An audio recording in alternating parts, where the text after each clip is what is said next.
Assalamualaikum warahmatullahi wabarakatuh. Saya akan menjelaskan mengenai PTK, tapi untuk kali ini pengantar dulu. Saya belum menjelaskan dengan detail tiap bagian. Oke, sebelumnya kita menjelaskan tentang apa sih penelitian itu ya. Jadi kalau penelitian adalah sebuah kegiatan ilmiah yang dilakukan dengan metode tertentu yang baku dan dilakukan untuk menemukan jawaban dari pertanyaan yang belum diketahui jawabannya secara pasti, membuktikan kebenaran sebuah teori, mengembangkan produk tertentu, memecahkan masalah tertentu, meningkatkan kualitas sebuah kondisi tertentu. Nah, ini yang digarisbawahi adalah kegiatan ilmiah. Kemudian dengan menggunakan metode tertentu yang baku. Itu artinya kegiatan ini yang sifatnya ilmiah itu artinya berdasarkan langkah-langkah yang yang sudah ada, yang pasti, dan kemudian kegiatan itu bisa dipertanggungjawabkan gitu ya. Nah, dengan metode tertentu ini tergantung dari masalah yang akan kita teliti gitu ya. Kemudian secara umum tahapan penelitian tuh seperti ini, walaupun nanti dalam tiap metode, dalam tiap jenis penelitian itu akan berbeda secara spesifiknya, tetapi secara umum tahapan penelitian itu ada penentuan masalah yang diteliti, kemudian ada penentuan tujuan penelitian, pencarian landasan teori, penentuan metode penelitian, penyusunan instrumen penelitian, pengumpulan data, analisis data, penyimpulan, dan penulisan laporan penelitian. Nah, jenis penelitian itu ada penelitian deskriptif, penelitian korelasional, penelitian komparasi, penelitian studi kasus, penelitian eksperimen, penelitian tindakan, penelitian kualitatif, dan penelitian gabungan gitu ya. Nah, nanti kita akan bahas lebih detail adalah penelitian tindakan. Nah, sekarang kita masuk ke konsep penelitian tindakan. Jadi penelitian tindakan adalah penelitian yang dilakukan dengan cara memberikan perlakuan berupa tindakan tertentu. Ini yang harus dipahami. Jadi perlakuan berupa tindakan tertentu terhadap subjek penelitian yang meliputi beberapa kali siklus tindakan sampai subjek mencapai perilaku atau hasil kinerja yang diharapkan. Jadi kalau dalam eksperimen kita ada variabel eksperimen gitu ya. Kalau di sini dalam di penelitian tindakan itu namanya variabel tindakan dan variabel masalah. Nah, di sini ada statement sampai subjek mencapai perilaku atau hasil kinerja yang diharapkan. Jadi penelitian tindakan itu akan berhenti proses siklusnya apabila target capaian yang sudah kita tetapkan itu berhasil. Kalau misalnya dari 20 anak ada 10 anak yang bermasalah, kemudian bukan bermasalah, hasil belajarnya atau motivasinya rendah, maka kalau kita tetapkan 100% indikator keberhasilannya, maka penelitiannya akan disebut berhasil atau berhenti ketika 10 anak itu motivasinya naik kah, atau misalnya hasil belajar naik gitu ya. Nah, itu siklus itu berhenti. Tujuan pendidikan tindakan itu untuk apa sih? Untuk meningkatkan proses belajar, untuk meningkatkan mutu pelajaran, untuk yang mungkin belum tertulisnya untuk memperbaiki proses pembelajaran. Subjek penelitian itu di PTK itu siswa satu kelas. Jadi kalau misalnya teman-teman membuat PTK tapi hanya dari 20 anak misalnya satu kelas itu hanya ada 5 anak atau 3 anak yang bermasalah, maka itu bukan masalah kelas. Jadi kalau yang disebut dengan masalah dalam kelas terkait dengan pembelajaran itu kita bisa ambil misalnya setengah kelas lebih lah ya, setengah kelas plus 1 lah. Jadi kalau hanya untuk 1 atau 2 anak, kemudian kita atas dasar itu kita memutuskan untuk melakukan penelitian tindakan kelas itu bukan PTK, karena masalahnya hanya berkaitan dengan individu dan jumlahnya tidak banyak gitu. Sedangkan yang disebut dengan masalah kelas adalah masalah yang hampir meliputi semua siswa dalam kelas itu. Misalnya tadi ada 20 anak, misalnya 12 anak motivasinya rendah, atau 12 anak mereka tidak paham dengan apa yang kita sampaikan, itu masalah. Kemudian Pak, kalau misalnya masalahnya itu kelasnya itu hanya 8 orang gimana? Oke, kalau untuk di kelas-kelas PAUD gitu ya, kelas itu umumnya kecil, misalnya 10 anak, 12 anak. Nah, di sini yang disebut dengan kelas adalah ya tadi kumpulan anak-anak itu dalam satu kelas. Meskipun anak itu dalam kelas itu hanya 8 orang, tapi ketika emang sekolah mau menetapkan bahwa itu sebagai kelas gitu ya, baik itu kelas A, B, C gitu ya, itu berarti kelas. Kalaupun ternyata kelasnya besar, misalnya di SMP, SMA misalnya sampai ada 25, 30, 38, apakah itu kelas juga? Ya, itu kelas. Artinya bukan jumlah orangnya yang dalam hitungan kita, tapi apakah memang itu menjadi sebuah kumpulan kelas atau bukan, rombongan belajarnya kelas atau bukan gitu. Nah, yang tadi sekali lagi saya ulang bahwa yang menjadi masalah kelas adalah ketika setelah anak dari kelas itu mengalami masalah gitu ya. Jadi bukan 1-2 anak saja. Kalau dari 38 ya berarti kan sekitar 20-an gitu ya bermasalah. Kalau hanya dari 10, kalau di PAUD itu kecil, hanya 10 anak, ya berarti 6 anak gitu ya, itu yang bermasalah. Oke, sasaran penelitiannya dalam PTK adalah proses pembelajaran, kemudian ada perilaku atau aktivitas siswa, hasil belajar siswa. Tadi sudah saya jelas sedikit. Karakteristik atau ciri PTK. Pertama ada perlakuan berupa tindakan tertentu, kemudian dilakukan melalui siklus yang berulang sampai tujuan tercapai. Setelah itu ada tiap siklus dari tahapan perencanaan, pelaksanaan, pengamatan, serta refleksi. Kemudian kegiatan penelitian dilakukan di kelas tempat guru bertugas sehingga tidak mengganggu tugas guru dalam mengajar. Nah, tadi kita sudah coba sedikit bahas mengenai perlakuan berupa tindakan tertentu. Jadi perlakuannya berupa tindakan gitu ya kalau dalam PTK. Kemudian ada siklus yang berulang. Ini namanya siklus. Nanti di dalam siklus itu ada langkah-langkahnya. Misalnya kalau kita menggunakan, nah ini yang poin ketiga, tiap siklus dari tahapan perencanaan, pelaksanaan, pengamatan, serta refleksi. Nah, ini umum yang digunakan oleh kita, dan ini merupakan model yang dibuat oleh Kemis dan McTaggart gitu ya. Kemudian penelitian dilakukan di kelas tempat guru bertugas sehingga tidak mengganggu tugas guru dalam mengajar. Ini kelebihan salah satu PTK adalah penelitian ini tidak mengganggu tugas dan kewajiban guru karena dilakukan bersamaan dengan guru melakukan kewajibannya, sehingga proses penelitian tetap berjalan, kemudian penelitian juga bisa berjalan. Nah, hal-hal penting dalam PTK itu berfokus pada perbaikan proses, misalnya motivasi, aktivitas, perilaku siswa, dan bukan pada hasil belajar. Jadi hasil belajar itu hanya sebuah akibat dari proses gitu ya. Kemudian satu siklus minimal dilakukan dalam 2 kali pertemuan. Penelitian minimal dilakukan dalam 2 siklus minimal. Kemudian tiap siklus minimal 2 kali pertemuan. Oke, untuk satu siklus minimal dilakukan dalam 2 kali pertemuan. Terus kemudian tiap siklus minimal 2 kali gitu ya. Penelitian minimal dilakukan dalam 2 siklus. Secara teori memang siklus dalam PTK itu tidak bisa dipatok, dalam artian gini, penelitiannya akan selesai dalam 2 siklus gitu, tidak bisa dilakukan seperti itu. Kenapa? Karena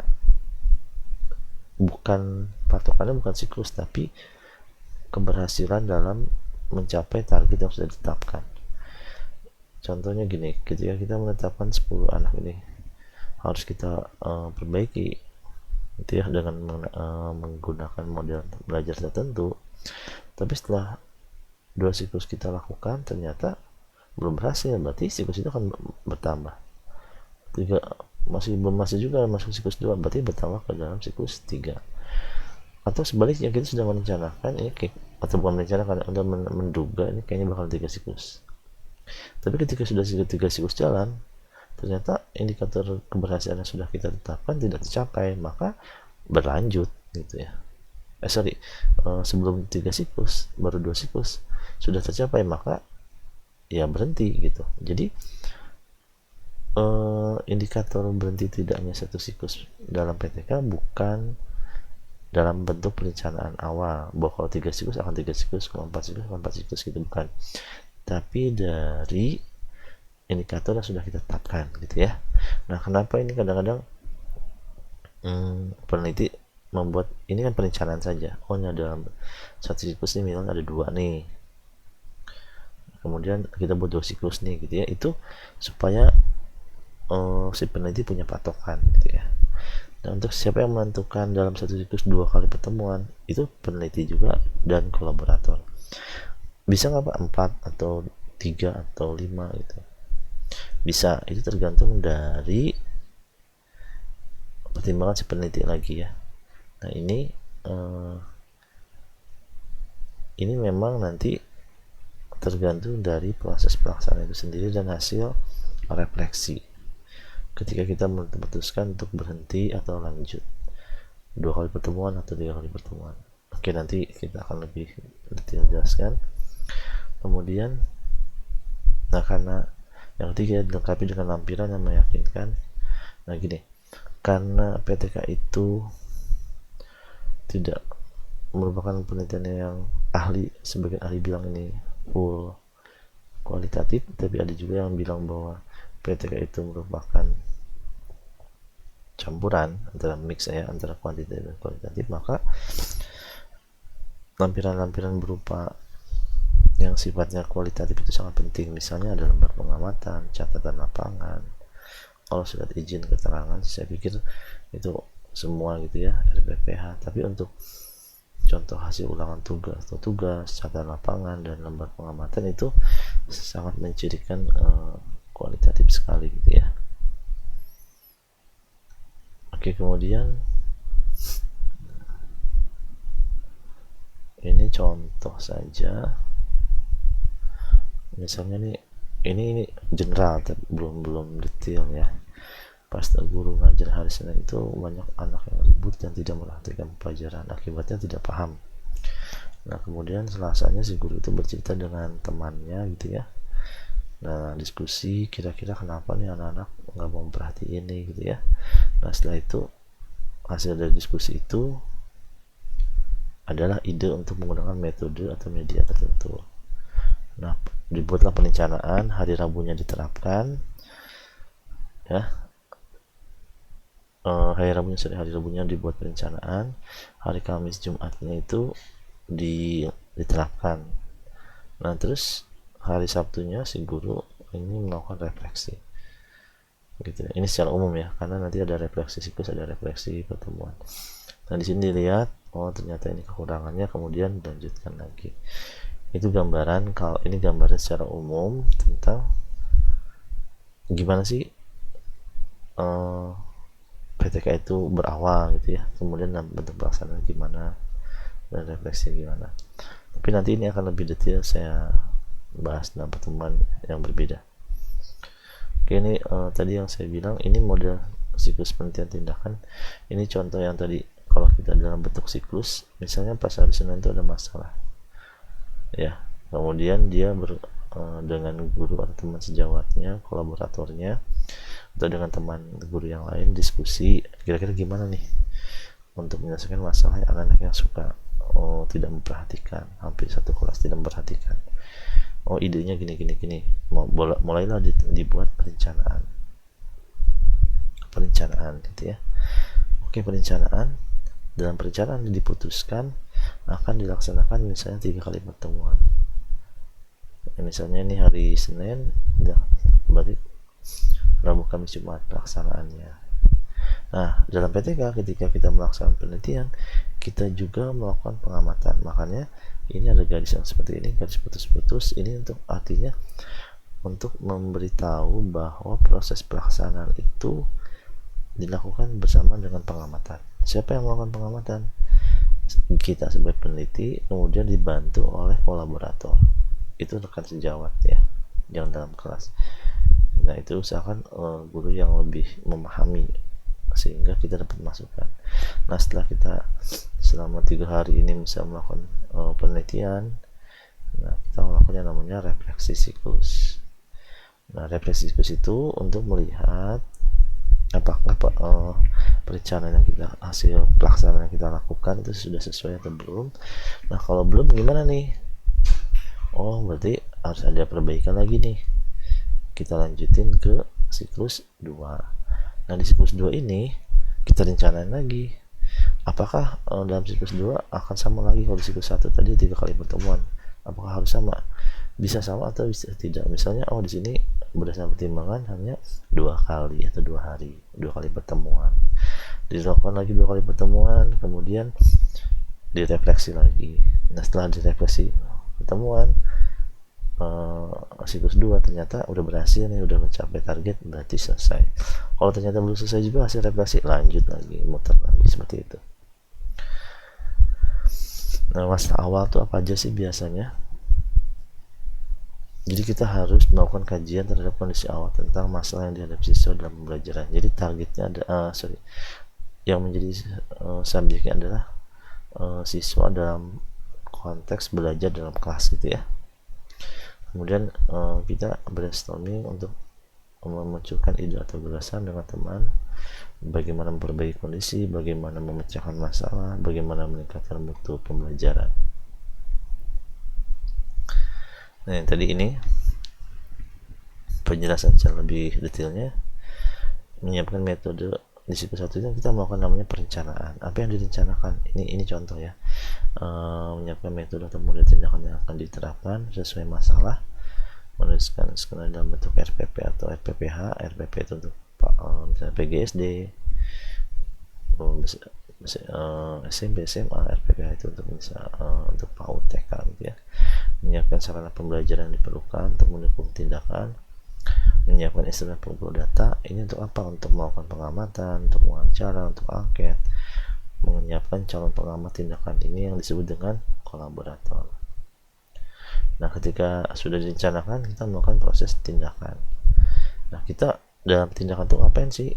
Ya kita mengajar sesuai dengan variabel tindakan yang sudah kita tetapkan. Jadi menjelaskan kepada siswa tentang tujuan dan model pembelajaran akan diterapkan. Jadi dijelasin dulu kenapa kita melakukan tindakan ini, kemudian nah kita mulai mengajar lah, menerapkan tindakan. Nah ini sesuai dengan metode atau model pembelajaran tertentu. Terus kita mengarahkan kegiatan agar sesuai dengan rencana yang telah dibuat sebelumnya. Apa yang dilakukan dalam pengamatan gitu ya?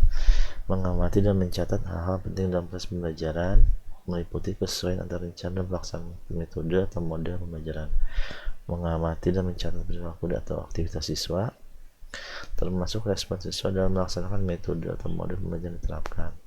Mencatat hasil belajar siswa, melakukan pengumpulan data dengan cara lainnya, misalnya dengan wawancara, untuk tahu tanggapan siswa terhadap atau setelah mengikuti pembelajaran, tulis memberikan angket pada siswa. Nah, siapa yang melakukan pengamatan?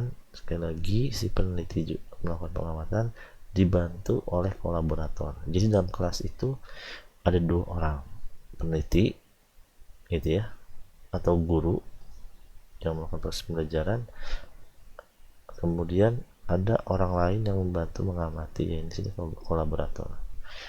Jadi kita akan sinergi untuk melakukan proses pengamatan gitu ya.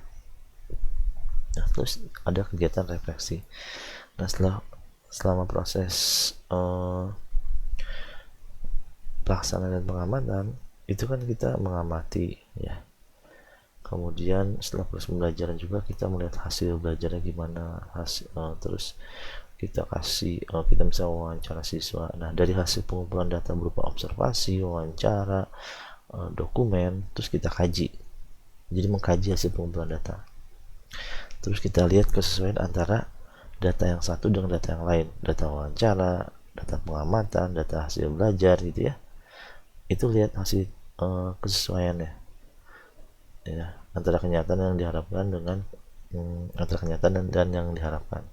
Terus kita lihat hambatan, kekurangan, kelebihan, dan hal-hal penting lainnya dalam pelaksanaan tindakan. Kemudian ini dari refleksi inilah baru kita bisa memutuskan lanjut atau berhenti. Kemudian kalau misalnya lanjut, berarti menentukan jenis perbaikan tindakan yang akan dilakukan berikutnya, seperti itu. Nah, siklus juga sama. Ketika masuk ke siklus 2, ya kita akan mengulang perencanaan, kita akan perencanaan itu berdasarkan hasil refleksi di siklus 1.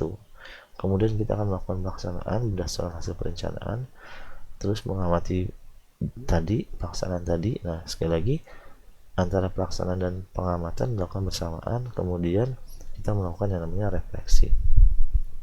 Tambahan ya, dalam PTK tidak ada populasi dan sampel, yang ada adalah subjek penelitian. Kemudian variabel penelitiannya kalau misalnya dikorelasi ada X dan Y gitu kan, ada variabel dependen, independen gitu. Nah, kalau dalam tindakan ini variabel tindakan, misalnya metode, media gitu ya. Nah, ada variabel masalah, misalnya prestasi belajar, kemampuan guru.